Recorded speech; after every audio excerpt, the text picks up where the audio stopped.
AP వ్యాప్తంగా PDS rice పై rides కొనసాగుతూనే ఉన్నాయి. ఇప్పట్లో ఆపేది లేదు అంటోంది సర్కార్.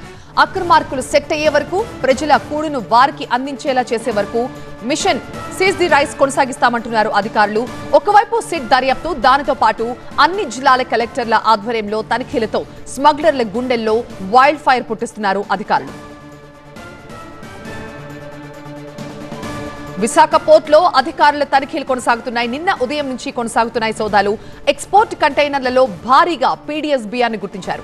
ఇప్పటి వరకు 543 మెట్రిక్ టన్నుల బియ్యాన్ని సీజ్ చేశారు. మొత్తం 9 కంటైనర్లలో తనిఖీలు చేసిన అధికారులు విశాఖ జాయింట్ కలెక్టర్ ఆధ్వర్యంలో ఈ సోదాలు జరిగినట్లుగా చెప్పారు. కంటైనర్ ఫ్రైట్ స్టేషన్లో తరలించడానికి సిద్ధంగా బియ్యం ఉన్నట్టుగా గుర్తించారు. కాకినాడలో నిఘా పెరగడంతో ఇప్పుడు ఈ దందాన్ని విశాఖకు మార్చారు అక్రమార్కులు. గత 3 ఏళ్లలోనే 1.5 మెట్రిక్ టన్నుల బియ్యాన్ని కాకినాడ పోర్టు నుంచి ఎగుమతి చేశారని చెప్తున్నారు మంత్రి నాదెండ్ల.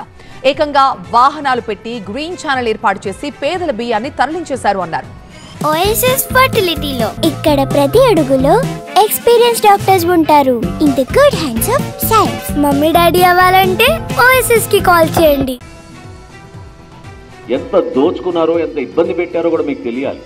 ఒక్క కాకినాడ పోర్టు నుంచే గత 3 సంవత్సరాలు, నేను 5 సంవత్సరాలు కూడా చెప్పడం లేదు, గత 3 సంవత్సరాల్లో 1,38,00,000 టన్నులు బియ్యం కాకినాడ పోర్టు నుంచి ఎగుమతి చేశారు.